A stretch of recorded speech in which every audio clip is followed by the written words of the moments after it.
Hello, welcome to Intersection Chats.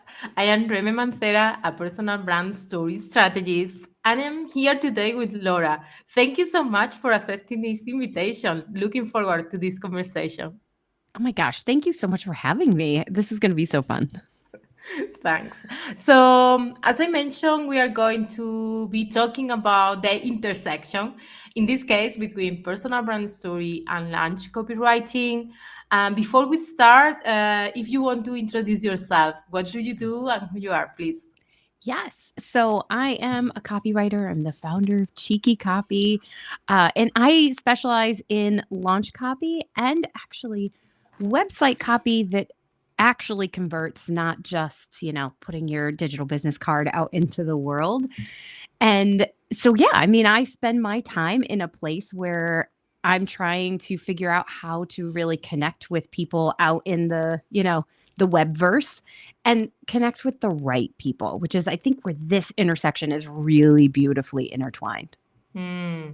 Yeah, so let's go into the topic. In your experience, how has been like the connection between our topics, like personal brand story and launch copywriting, how they have impacted each other in your experience?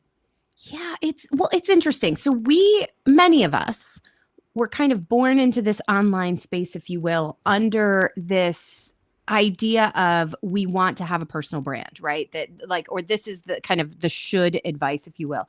But then so many of us also struggle with where is the line of me between me and my personal brand? Where am I sharing too much? Like, should I be sharing about my kids? Should I be sharing about my personal relationships? And some people say yes, some people say no. And then you have to kind of find this gray area. And the beautiful thing about this advice is it really does naturally call in people who will resonate with you and will push out people who won't.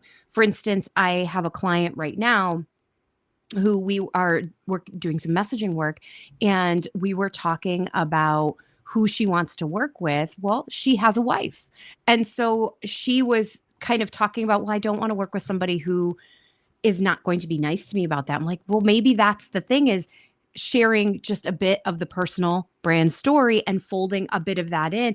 It will, without having to be overt, will naturally push off people who she really doesn't want in her world, who will eat at her energy, and call in people who are going to be okay in her world and will treat her with respect and kindness, which is exactly what she wants, right? Yeah, 100%. And I love that you bring the topic of privacy because that's a super Yeah. important topic for me. And like the deciding the level of detail that you are Yeah. sharing about it. And I feel like, as you said, you can do it in a way that is just briefly mentioned, or you can go Right. deeper into this because this is an important part of Right. you and you are an advocate and you want to be like really open about how you are into this activism, or it's just part of your life. So it depends on you how you want to do it and how Mm-hmm. much you want to share. But you can do it in a way that is maybe mentioning briefly about this, Right. and it's already like having that touch of, okay, it's going to be a way of making people aware of this, and who will resonate with that, who will respect that, and so on. So I feel that's a really good point. And I feel this idea how, as you mentioned at the beginning, you are not sure about what to share and how to do things, and deciding what to share. I feel like it's so important to have clarity on, first of all, what you want to share in sense of the boundaries and the set of that, but also who is the audience that you are trying to reach out, Right. who is the people that you would like to work with, that would you would like to help, and then what are you offering to them, what is the solution, or the way that you are trying to serve them. And to me it's really important that and that's why I see this overlapping so interesting, is like, how is strategic storytelling? It's not just sharing a nice story, interesting one, surprising one. It's Right. also because it's personal brand stories about your business, is how it's connected to your what you offer. And that's how I am really interested into this idea of how to use it in the launch copywriting, especially because it's like this is a lot about making clear about what you are offering. And Mhm. that's the strategic point I feel is so important, specifically here in this case. Yeah, I love that you like, I just love all the things you just said because I am definitely the person who gives more often than not, gives the answer that nobody ever wants to hear, but it's the answer and it depends. So that like where is that boundary? It depends. It depends on you as a person, it depends on your business, it depends on your offer, it depends on your audience, it depends on so many bits and pieces.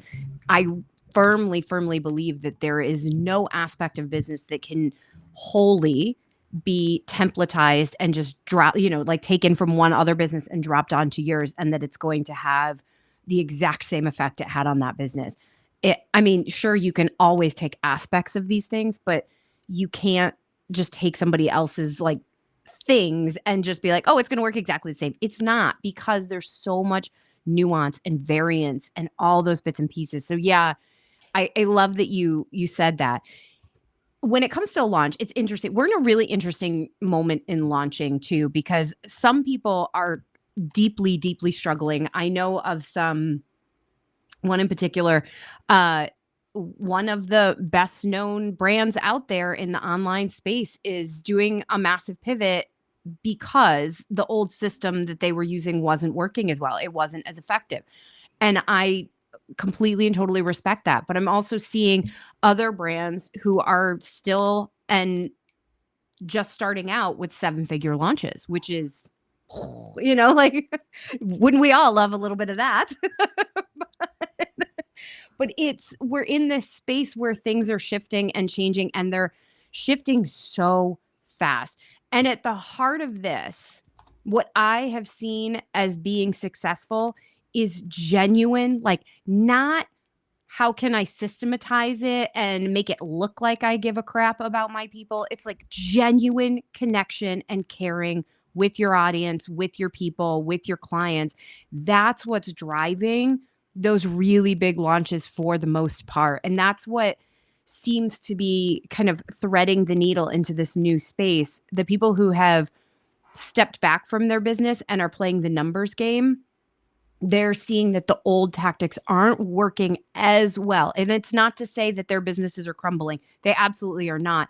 They are certainly, still at the top of their game. They're just having to maneuver and figure out the new things just like everyone else. So, Mm, yeah. yeah, 100%. And I feel like you touch in a couple of things that are really important, especially the nuance of how different businesses, different ways of communicating, and how you want to show, like, showcase your personality, your authority, why this is important to you. It's not just about bringing an amazing offer, it's also about why you as a person you really are interested into working around this or teaching Yeah. me or helping me in a way.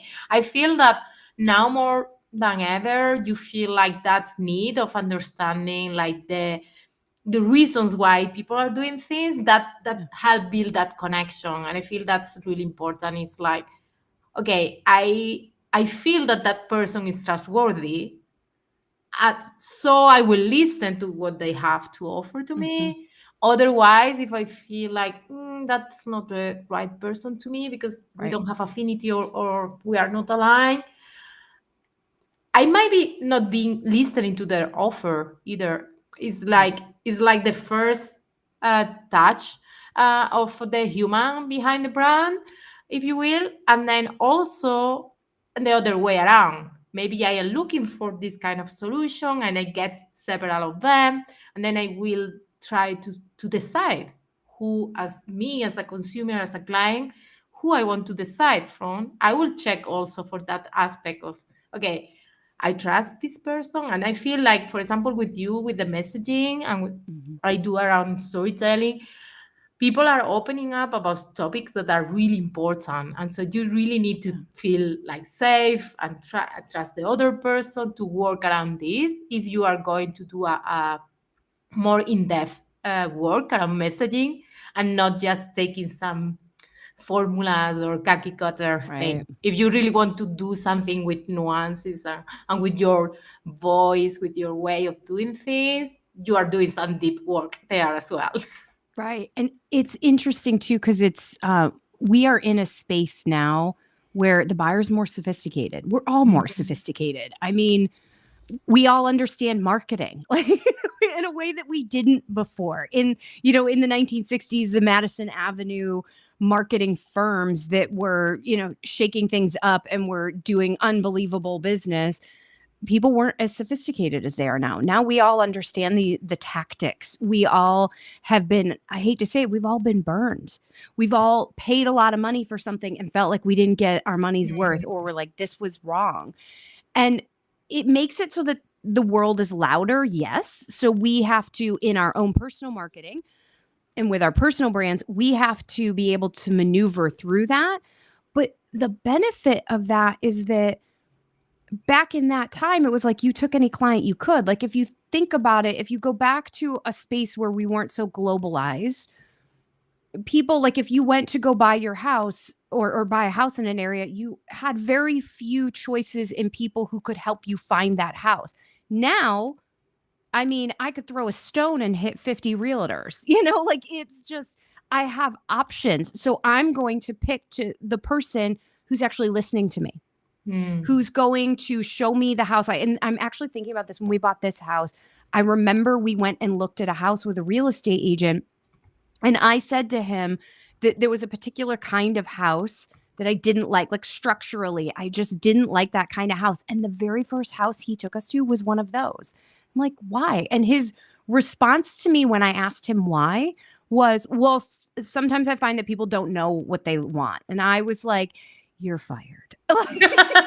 Yeah, you will need some communication style Yes. skills there. Yes, like, how dare we assume that people don't know what they want and need? Like, ew. So being able to kind of take advantage of this, and I think this is the beauty of having that refined messaging. And because part of that messaging is, who are you? Like, who are your Mm. people, but who are you? And this is where it really intersects with that brand story, is because if you can tell that story, you're actually calling in people that you want to work with. So instead of just throwing up your shingle and hoping a bunch of people who aren't the absolute worst walk through your door, you're actually able to share a little bit about who you are, granted, in the way you want to, and that serves you and your business and your people. But you're able to, like, really filter out the people who don't resonate with you, which is amazing. Like, I don't like getting on calls with people I hate. Like, ew. Yeah, it's like having the way to actually work with the people that you are excited about working with. Right? Yes, please. Yes. Yes. To be able to get on calls with clients and be like, oh, yes. Or to be able to do like sales calls that don't, like, I have never been on a sales call, at least one that I'm directing, that I'm trying to make the sale, that has actually felt like a sales call. They Mm. always feel like these lovely conversations. And it's not some mental game that I'm playing where I get on and I like know we're going to work together. I know we're going to work together because I like this person and they like me, and I know I can help them. It's Yeah. not a icky tactic. It's just like, oh my gosh, let's do this. Like, let's, yay. And Yeah. it's Yeah. excitement. Absolutely. Yeah, even the way you call your I call these clarity calls because I feel Yeah. that's it. It's like getting the clarity that we are fitting together and we are Yes. both excited about this. So actually, yes. And what you mentioned about the options, having so many different options at the moment, Mm, I feel I work a lot with digital service providers and coaches, creatives. So a lot of people that they offer services through like online, like via yeah. online. So it's like I am my most of my clients are not from the place that I live. I am from Yeah. Spain, and most of my clients Yeah. are from all over the world. And it's like, yeah, you have the possibilities now to choose from so many different people.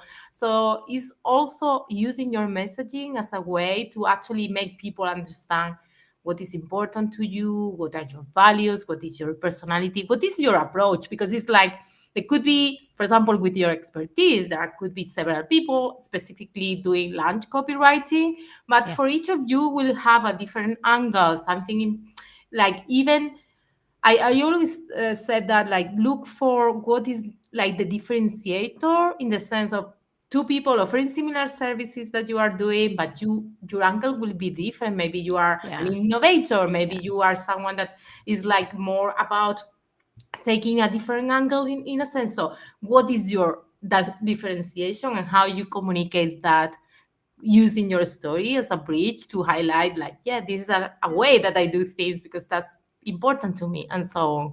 So yeah. Yeah. Yeah. And I mean, let's be real. Like, as a copywriter, like, we're a dime a dozen. Like, I know that. And now with AI, Yeah. that has, and it's funny because I get asked this a lot. Like, aren't you scared that you're going to be replaced by AI? I'm like, no, first of all, I'm not, because the people who are not thinking it through, who are like templatizing it and just like, this goes here, just answer this yes or no question. Yes, they're going to get replaced. Yes, I can replace them in 6.2 seconds. But the fact that I'm thinking deeply about things, that I'm bringing my own bag of thought process to this, that I am working with particular people in this really thoughtful and nuanced way. No, I'm not scared about it. Like, it's totally Mm, good. And the yeah. fact that I'm listening and paying attention and taking the time to hear all of these things and talk to people. Like, one of my favorite things to do personally is in the marketing space. Like, I have people who will just, that we're friends, and they'll just drop something in Voxer or an email or on Instagram or wherever. And my question is like, oh my gosh, tell me, how did it go? Tell me what the strategy was. And it has nothing to do with like, I don't need them, I'm not looking for inside information for any reason other than I just want to hear how things are happening in the wild. And I Mm, want to just like, I'm building these little internal case studies in my mind that help influence my advice, my strategy, and my thoughts in the moment, moving forward right now, all those things. yeah. And so I'm just like become this like little nerd, this little sponge. It's like, tell me more. Oh, I feel so related to that. I started as actually as a virtual assistant for course creators, and I have been in so many funnels of people that they Yeah. were doing their webinars and all their lunches and all that, just for the willing to learn Yeah. and to analyze how was the things going there. And now with the stories, I am collecting new ways of using your personal brand story creatively. So now I'm just, okay, this person is using this like in the, Yeah. and with clients as well, I ask them how you are using, and they are using in sales calls or they are using in like the photo shoots and so on. So it's like, yeah, let's think about different ways, because maybe I don't think about that is something valuable Yeah. for people. So I feel that curiosity and willing to learn and listening to others, what is working, what is not, this is something really valuable. I feel that is something as well that can help you to feel not like as a, how is the word, like it's not that this AI is like a risk, is a tool that I might be curious to see Yeah. how people are using. It's something that I am like looking, and there is nuances and there is a different aspect to consider about using it or not using it and so on, but it's not from a place of I am afraid, and Right. then it's like, okay, I want to learn what is the imply in my work and how it's Yeah. used, and how I can maybe be open to different perspectives that I didn't think about. So I think that being open about and curious is so, yeah, it's so fulfilling in the way that you are growing. Either Yeah. way, you are growing. Yeah. Yeah. It's and I think that's the thing too, is when you start folding in these things, these personal brand stories. Like, have you ever, I mean, I think we've all had our lazy moments with AI where it's just like, can you just answer this email for me? I just don't have it. And, or write me a bio for like filling out some other application for some other thing. And it's like, it comes up with such garbage. You're like, okay, like it has to start with something, right? So you Mhm. have to give it something. And this is even, it'll come up with garbage even though it knows a ton about me, because I've had this account for a long time and I've Yeah. used it and played with it, and it knows a lot, and it still is like gives me this schmoozy icky, and I'm like, "Ugh, that's not me."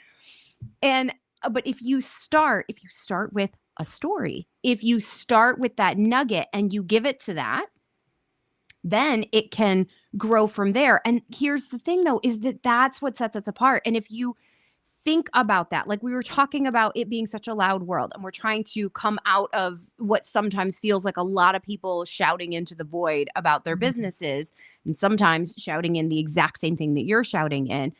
And if you're using AI all the time, or you're not differentiating yourself, or not telling your story, or any of those pieces, then yeah, they are shouting into the void the exact same thing. But if you can step back and filter in that humanity, that give a crap about your people, the clarity of who your people are, like who do you want to serve? And like, this is one of my favorite things to tell people. And every time I do it from a live stage, I literally get people, even in the most quiet rooms, I get people like hooting at me. There's enough clients and money to go around. Like, full stop. We don't have to be like, you're not fighting. I'm not fighting the copywriter in the online space next door. We're not fighting each other. We're not really competitors. We're different. And if we simply stay in our lane and do what we love, and use our own, like, who do you actually want to serve? Like, who do you want to work with? And yes, I can sit here and say, I write launch copy for course creators and service providers and coaches in the online space. Fine, dandy. But what does that mean? Because really, I like working with people who are more in because like I'm a yoga teacher. I love it when people are working in that kind of more mindful space and that more holistic space. And in the business world too, not just like B2C, also B2B, where they have that a slightly different view, because this is where I thrive in this like rebellious, weird space in the world. And the moment I chose to embrace that, first of all, I started liking my business for the first time, like consistently. It got easier. It got more fun to do the marketing and talk about it, rather than truly taking a long time. Like I went years where I was doing this business almost underground. Like I had no marketing about it. It was really just referral based. And I did just fine. But it was after every client, nearly, I had some I loved, but after nearly every client, I would go, why am I doing this? Like I should do something different. Like this is awful. And then I had one amazing client who actually is somebody I know in real life. We actually did it in a trade. Like I wanted into her program and like the budget just didn't have space for it. I was like, how about I do this for you? And she was like, great, let's do it. And I walked away from that. And even though it was totally crashing in, it was the opposite way I tell people to do things. I was sending her a launch email and she was sending it out that day. Like it was nuts. But I also walked away with like, that was so like, it was so good. It was so good. I was proud of the work. It was fun. It was, yes, I wanted to pull my hair out on the timeline. Like that wasn't my favorite part, but the rest of it was awesome. And that was my aha moment where I went, it's the people. It's the fact that I can't just do this generic thing. I have to embrace me. I am, somebody just referred to me as, I am spicy. I swear, so I pulled all the kind of corporatized crap off the website, slapped on the like silly gifs, the crazy pictures of me doing funny things, because that's who I am. I actually just last month got on a stage in front of a room full of people wearing jeans and, a baggy sweater, whereas everyone else was in heels and their red lipstick and looking beautiful. And it's like, rock on. That's not me. I'm sitting here in a flannel. This is me. Yeah, love that. Love that. And yeah, because it's like when you embrace who you are and get clarity on what you want to do and with which kind of people you want to work with, it's like, yeah, we want to be excited about doing this work. And it's like, you will need still to get people to know you and to promote your things, and then why don't do it in a way that you are actually working with people that you enjoy.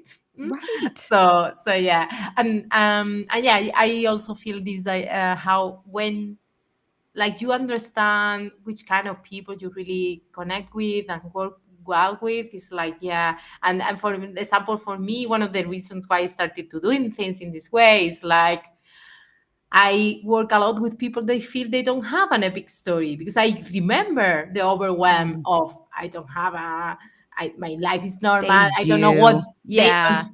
They Of just course, can't there is see it. things. They Yeah, can't see it. And yeah. I find that happens so often, especially when I am happening to do messaging work with a client. It's actually one of my favorite things to do, only because of like the thing that really lights me up is the ahas that come out of it. Yes, yes. As we're cruising through, like I have one client who, I mean, he's been doing the same thing for nearly 16 years now. And pre-COVID, the business was easy. Like what he does for a living is like it was almost an excuse to print money. Like that's how easy it was for them to do things. And then when COVID hit, suddenly they were able to be online and everything shifted. They had to learn how to market and actually run a business rather than just like, "Hi, I'm here," and people would just be like, "Oh, great, here, have my money." Wouldn't that be lovely? But in doing that, we were doing this deep messaging work, and I like just sitting there with him, and he would just like he knows his client so well, and he would spout this Mm. stuff off, and I'm like, "Do you see the gold here?" And he's like, "Oh no." But people can't see it. They're too close to it. They're like, Yeah.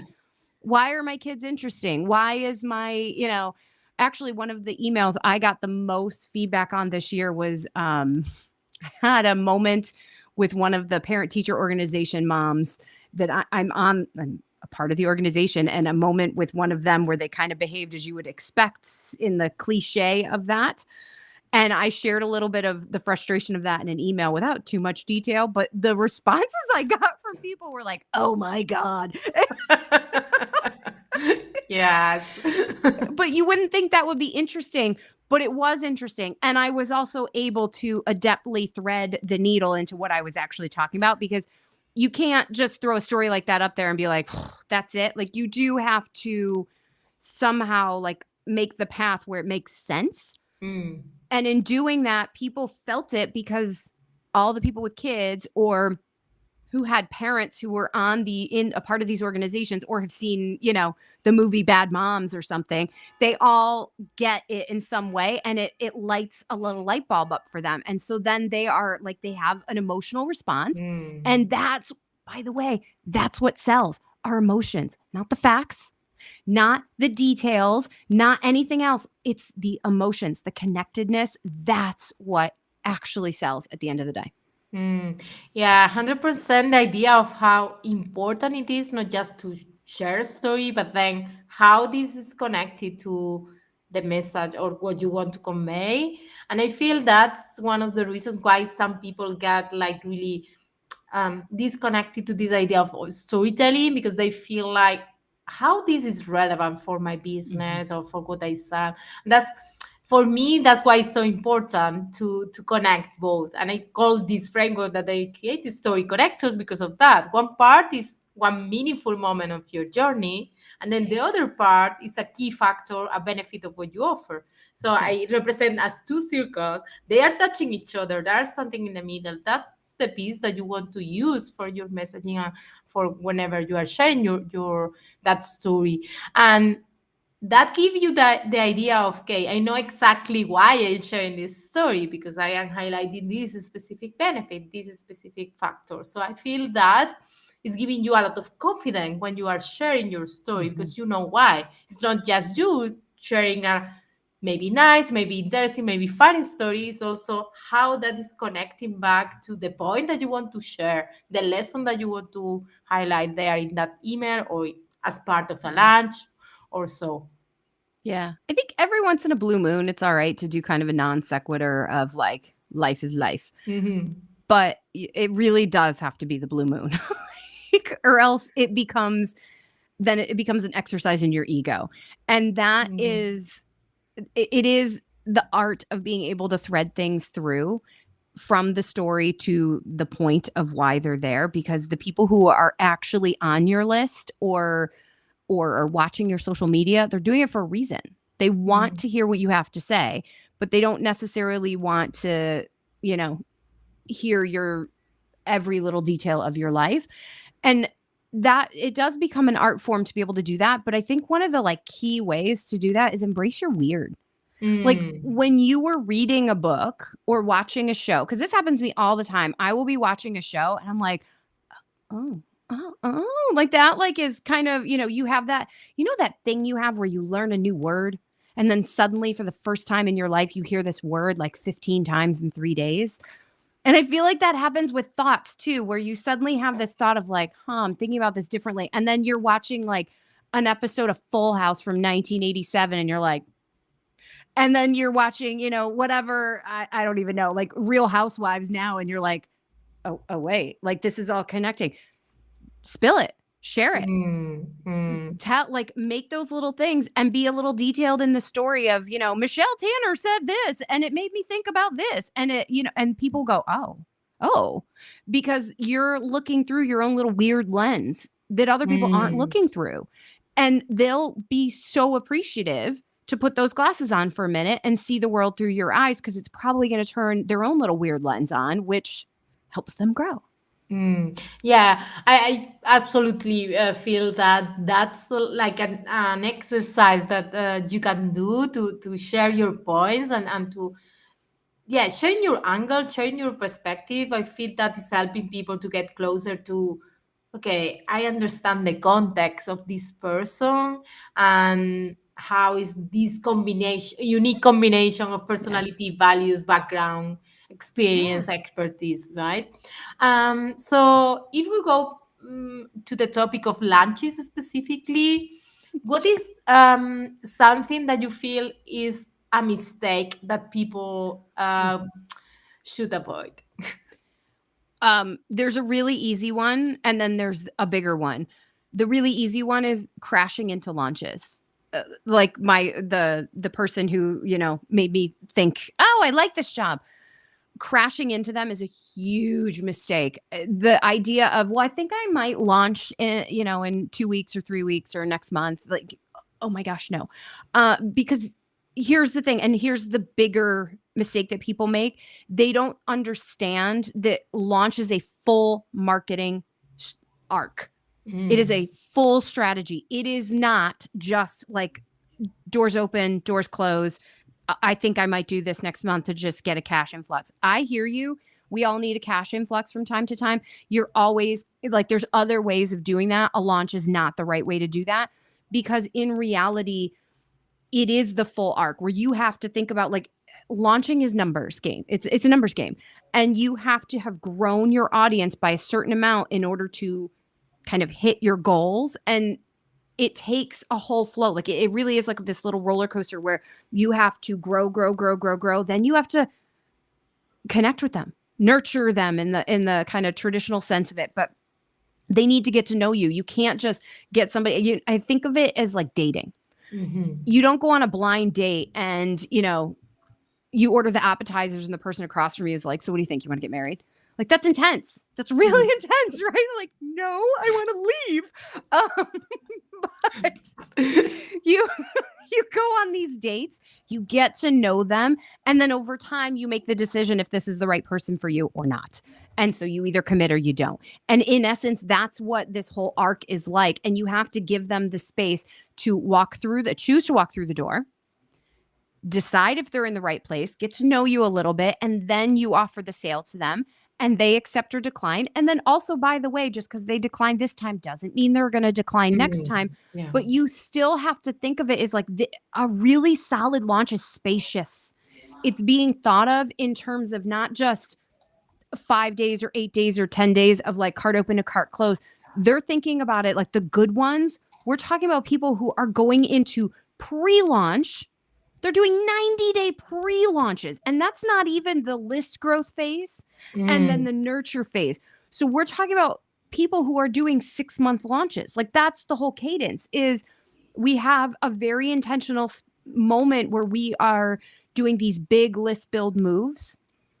Then we're slowing down and we're simply kind of talking to people, maybe offering them some small deals or some ways of connecting with you that make sense for your kind of offer suite. And then you kick into the launch and then you do it again. And so having it really like thought out and having a rhythm to it. And it doesn't mean that this is your only way of making money, but it does mean that it is this kind of big foundational piece of it that you have to think about, and you cannot just crash into a launch, at least repeatedly, because yes, people get lucky, of course, but you won't repeatedly see success long-term with this model. And by the way, your like stress levels will be insane if you are constantly just crashing in, because there's so much riding on it. You need the income and you're not prepared, and you're like, minute to minute, and it is like a cortisol manufacturing thing happening in your body, and that's not awesome. Yeah. You don't want to, as we said, that you want to connect and get relationship with Mhm. clients that you love to work with. You don't want to create this stress machine for yourself People can through feel that. lunch. Yes. People can feel that. If you're coming, and like, I know if you're not a terribly woo person, you might be sitting here being like, she's full of it. I am not. Like, think about going on a sales call or seeing an email where you just kind of like, there was nothing wrong with it other than you went, ooh, that's like really slimy. The person on the other end of that was desperate. In Yeah. all likelihood, there was like, oh God, I need the money. I need the money. You can feel that. And like, I know that in those moments where I've sent an email that's like, oh crap, the budget's tight this month. Let's see if we can get something in the door. And I send out a mass email. Those are the ones that have like no open rates, like nobody clicks through. They can feel it. It's not the same vibe. Yeah. And people will kind of push away from it. They don't want to be just a number in your checking account. Yeah, so true. I something that you mentioned about this idea, because I feel that people think about lunches just like opening the door, closing the door Mm, kind of way. So I mhm, love this approach that you highlighted here of pre-lunch phase, and even before that, list building, and then the lunch itself. And I know, because I was listening to some podcast interview that you did about the post-lunch phase, yeah. how that's something that a lot of people get not so intentional about, and how that Mhm. can make a lot of difference. So I would love for you to, yeah, to share about this idea of it's Yeah. not just the lunch, it's Yeah. other places as well. Nobody talks about it, but it really should be a thing. I very well might be the only one talking about it. I'm not really sure. But the idea of a post launch and thinking about it, it is this unbelievable little time where you can, yes, you should behind the scenes be like debriefing it, thinking about like looking at the actual numbers, what worked, what didn't work, what was a total fail, and what was amazing, what would you do again. And like, this is not only numbers but also feelings. Like, how Mm. did this feel to you? Did it feel too intense? Did it feel like you needed space? Did it feel like, all those things? So you need to look at that stuff for sure, so that you can iterate and make it better in the future and change what is no longer working. Because as we talked about in the beginning, things are shifting a mile a second now. It's not even a minute anymore. It is like, but also it's a really unbelievable time to connect with people, and connect with people who bought, because this is something that a lot of people don't think about. Your onboarding matters. How they come Yes. in, it matters a Yeah. lot. And if you miss boats, those are people who are going to be like, I don't really know what's going on here. And they're going to leave because they don't feel psychological safety. They don't feel like they belong. And they're going to, like, they might finish the program and then out they go, because it's just not they don't feel like it's their place, and they feel lost. And that's not good. Yeah. But then also there's an opportunity to connect with the people who didn't buy, who are still on your list, because you don't necessarily know why some of them are on your list. Though there are definitely ways you can find that out. But there are people who are on your list that are there to support you, who will be flag wavers in their own communities, who may never buy from you, but they will surely send you sales. There are people who are not quite ready, but they might be in the future. There are people who have bought from you in the past, and this might not be the right offer, but there might be another one down the road. So there's all sorts of people on your list, and making space to connect with them is really important. And this is actually one of the ways of being real, being a human, creating your personal brand to a certain extent, sharing how the launch went. And Mm. if you're not comfortable sharing numbers, that's fine. Like, I don't think you have to. Honestly, people sharing numbers is not usually something that's going to move the needle too much. But, and a lot of times it actually kind of feels icky these days. But to be able to share like some of the things of like, this is a lesson I learned. You know what, guys? Like I crashed in a little bit. Like I didn't make enough space and whoo, I'm burned out. So, and being honest about it. So I'm sending this email and then I'm getting out of my inbox for the next 3 days. So bye. But kind of telling those things or even sharing, especially if you're like a B2B business, Mhm. sharing what did work, like in the form of a little tip, they're going to be like, oh, do tell. They're going to want to know more. And then also engaging with them, starting to talk with them. Yes, there's opportunities to do little downsells and things like that. Sure. But I'm thinking more in lines of this is if you went through the phase of we did list growth, then we nurtured, then we sold.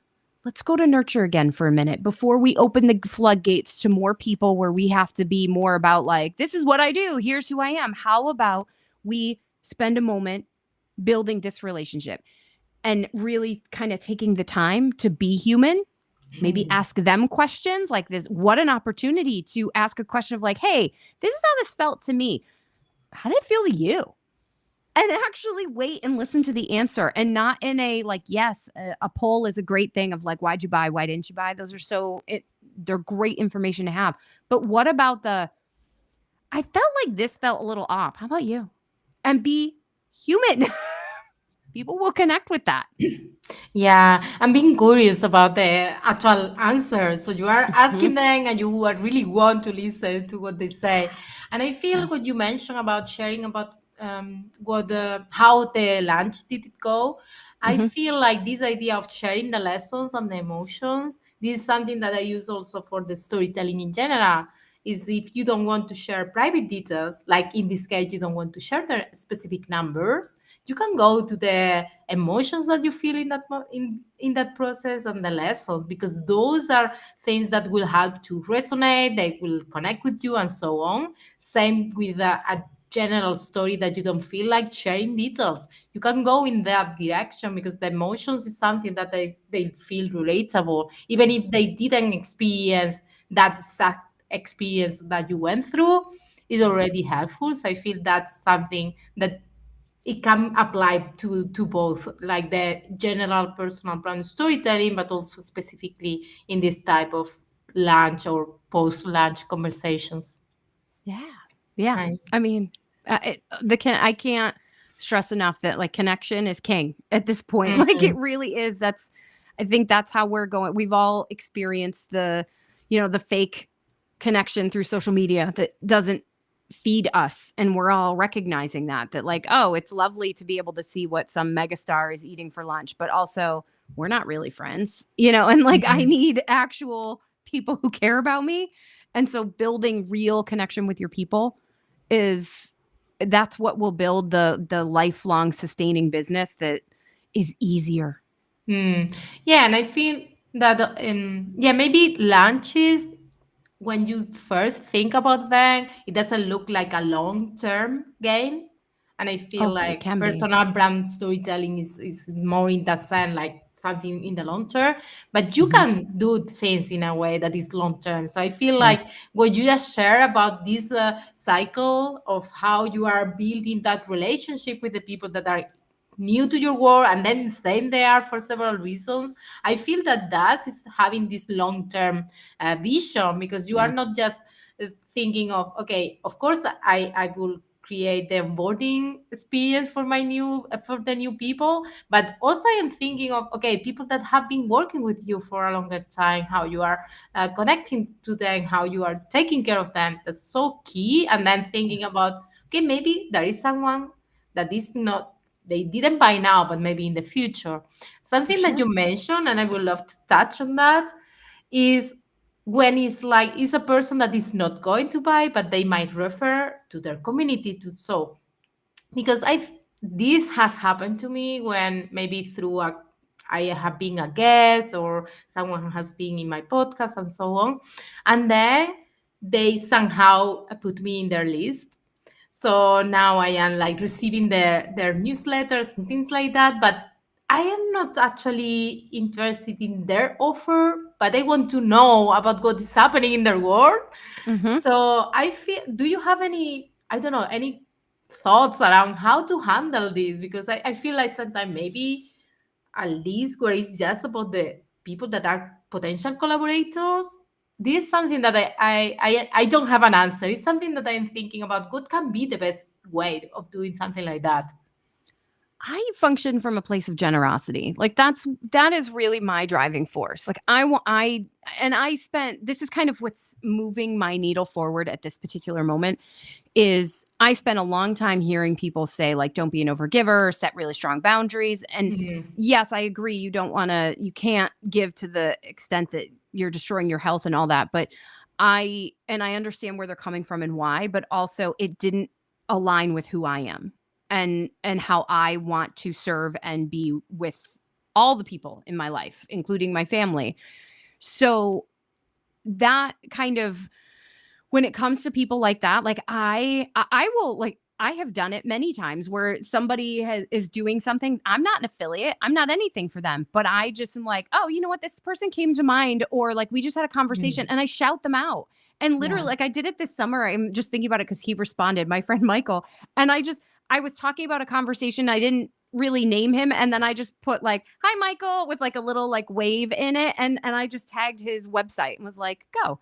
And I mean, I don't know if he got any business from it, but it's this idea of like he sparked a thought in my mind, Mm. and it was an interesting conversation, and it was worth sharing a bit of it to kind of take that path I wanted to take.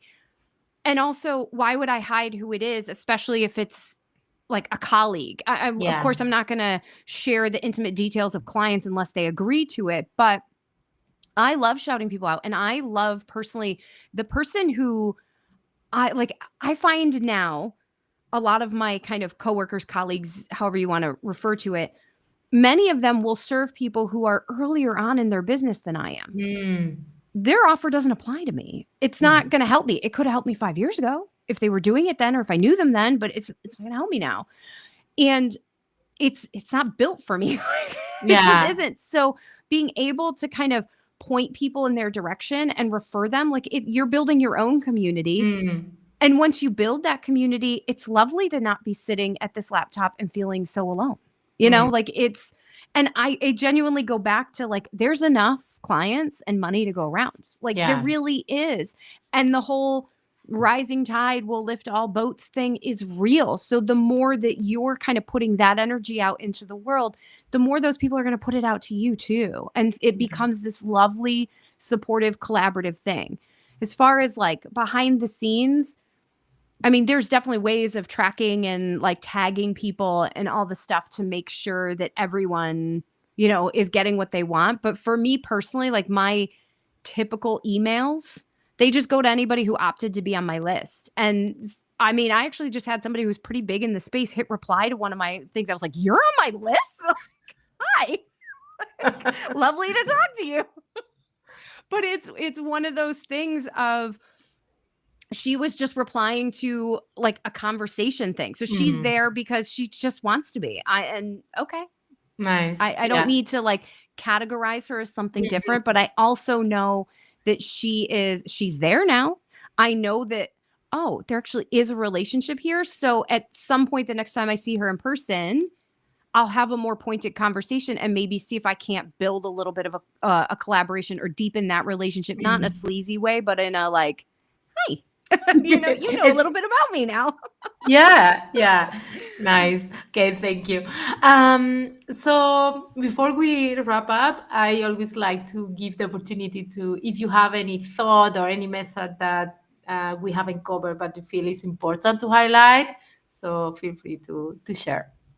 The thing that's really in my craw right now is this idea of generosity and hospitality that I kind of just touched on. And that's actually where my offers are actually shifting, of how do we actually build real connection with people and Mm. not the empty, well, you're a client, thank you for being a client, here's a $5 Starbucks online gift card, and like, see, I care about you. No, like I want it to be where these people actually like, holy crap, like she's really thinking about me, like beyond the surprise and delight, like the Mm. genuine, how do we make people walk away from an experience with us and be like, like just mind blown of how amazing it was to work with us, because that's what I want.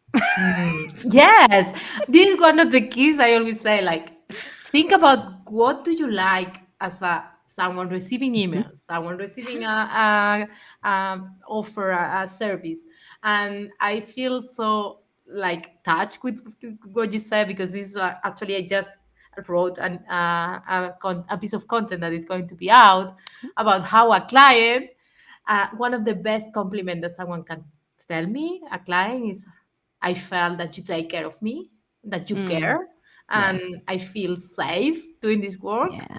As I mentioned, something so private, so deep. I feel so grateful for people opening up about their stories to me, that I don't take that for granted. They are sharing their thoughts, their deep concerns, and so on. They are going through the journey, and there is lows and highs for everyone. Yeah. And maybe they are not sharing in their content, but they're sharing with me pieces of their privacy. So I don't Right. take that for granted. So when they tell me that they feel safe to share with me and trust me, that's Amazing. like huge. Yeah. So yeah.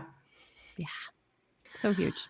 Okay, so the final question that I like to ask is like, if you have a way to summarize the connection between personal brand story and launch copywriting and the work that you do, how will be one, two, or three words to say that?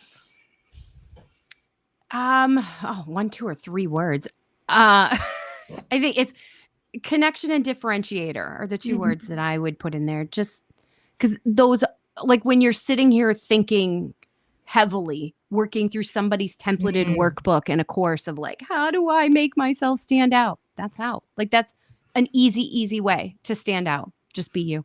Hmm, love that. For me, I would say building relationships, because I feel that copywriting and launch copywriting at the end of the day is having a conversation with people that Mhm. you're trying to reach out. Yeah. And I feel both in both of the cases, actually the relationship, that connection is a key. So I would say that. So thank you so much for this. This has been so much fun. How people that want to learn more about the work that you do and how you help people can find more about you or connect with Oh my you. gosh, yes. Well, you can find me at cheekycopy.co. Somebody has com and that bums me out. But Mm. it's cheekycopy.co. I am on Instagram. I will see DMs, though typically I just have the 9 grid going, but I will see it. I'm not as active over there, but we can definitely chit chat on that space. I'm also on LinkedIn, that I'm more active over there. And I do have a Substack that I wish I had if you put in cheeky copy, I should come up. Yeah, also I can add it to the link. So no worries. People can go and check I should have it whatever. together a little bit more when it It's comes to that. It's okay. It's perfectly fine. So yeah, so thank you again. Thank you so much for this. I feel like we might have so many different roads to take this conversation, and this was one of them. So, but yeah, I really appreciate your time and opening up about your insights here with us. Well, thank you. It was super fun. I really appreciate being here. Thank you. For everyone watching, if they have any comment, any thoughts about what we just shared, feel free to comment. Yeah, other than that, see you next time.